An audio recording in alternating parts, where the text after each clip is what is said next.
Et pour en savoir un peu plus sur cette rencontre, nous sommes avec Fatima Reyarli en direct de Casablanca. Fatima Reyarli, bonjour. Vous êtes membre du comité d'organisation de ce symposium de l'eau. Alors, quels sont les enjeux de la tenue d'une telle rencontre au Maroc ? Bonjour et merci pour votre invitation.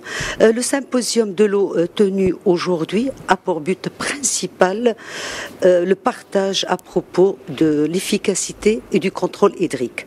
Nous avons réfléchi à cette initiative avec le ministère de l'équipement et de l'eau en la personne de monsieur Nizar Baraka et le ministère de l'industrie et du commerce en la personne de monsieur Riyad Mezour et aussi la région de Kazastat en la personne de monsieur Abdeltif Ben Mezouz.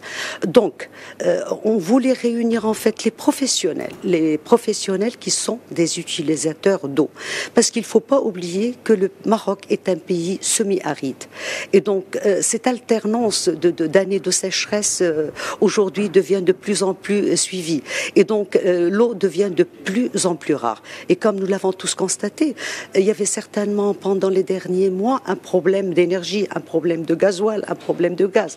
Mais pendant les 3 ou 4 derniers mois, nous avons constaté qu'il y a un problème réel qui est la rareté de l'eau. Et donc, aujourd'hui, c'est une préoccupation nationale. Donc c'est pour ça que nous avons tenu à réunir les professionnels et les experts nationaux et internationaux afin de débattre cette cause, cette priorité et devant laquelle nous sommes tous responsables.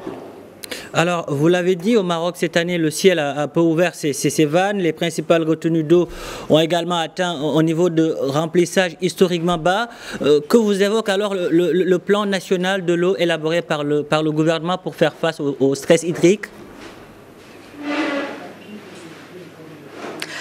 Je reviens encore une fois à ce débat de ce matin et aux différentes tables rondes qui ont consisté d'abord à parler des politiques publiques en matière d'efficacité et de rationalisation de l'eau.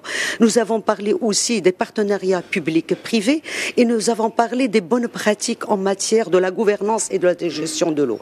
Comme vous savez, aujourd'hui les taux de barrage sont au plus bas. Ça veut dire que on n'a aucune visibilité pour les 4 ou les 5 mois à venir. Aujourd'hui, on s'en sort bien. Mais si on n'a pas de pluie dans les semaines à venir, la préoccupation va augmenter.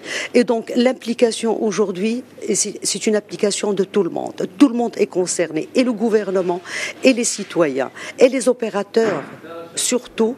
Et je reviens à ce symposium qui a réuni les professionnels de l'écosystème. Parce qu'on connaît tous, et on le sait très bien, que les professionnels, surtout dans certains secteurs, ce sont des grands consommateurs d'eau. Donc aujourd'hui, on est venu pour exposer certaines idées, pourquoi pas, pour développer des idées et des visions communes afin de combattre ce fléau qui risque de peser sur les Marocains d'une manière générale. Efficacité et sécurité hydrique au Maroc, tous responsables, c'est le thème de ce symposium. N'est-ce pas aussi là une manière pour les participants d'inviter les citoyens, disons, à revoir leur rapport par rapport à ce liquide précieux ? Effectivement, nous sommes tous responsables, à commencer par le citoyen, le citoyen lambda. Il faut parler aussi des pouvoirs publics. Nous sommes tous, l'eau est une denrée rare et c'est un bien commun duquel nous devons tous être responsable et il faut en prendre soin. C'est très important.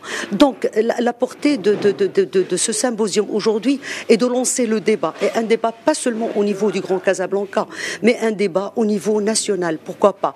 Et c'est pour ça que nous avons réuni et le pouvoir public et les professionnels pour écouter les propositions, comment on doit faire pour l'avenir. Il faut dire que nous avons une chance au Maroc, c'est que nous avons des énergies renouvelables et nous avons une compétitivité qui est très très intéressante.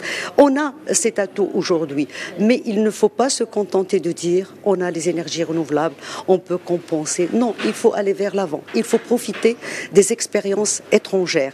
Il faut chercher des transferts de technologie. Et c'est pour ça justement que nous avons eu des experts nationaux qui sont très très très forts en matière de la gestion de l'eau. Nous avons reçu aussi des experts internationaux qui nous ont parlé des expériences étrangères et qui nous ont parlé aussi des partenariats publics-privés, parce que c'est un axe qui a été débattu aujourd'hui. Les partenariats publics-privés, c'est quelque chose qui peut donner beaucoup de choses. C'est vrai qu'il y a un volet très important qui est le financement, mais le financement, il est là. Mais il y a d'autres choses dans les partenariats publics-privés, et là j'insiste sur l'innovation et les transferts de technologie. Fatima Ouriarli, merci d'avoir répondu à nos questions. Je rappelle que vous êtes membre du comité d'organisation de ce symposium de l'eau qui s'est tenu aujourd'hui à Casablanca. Merci. Allez, merci à vous.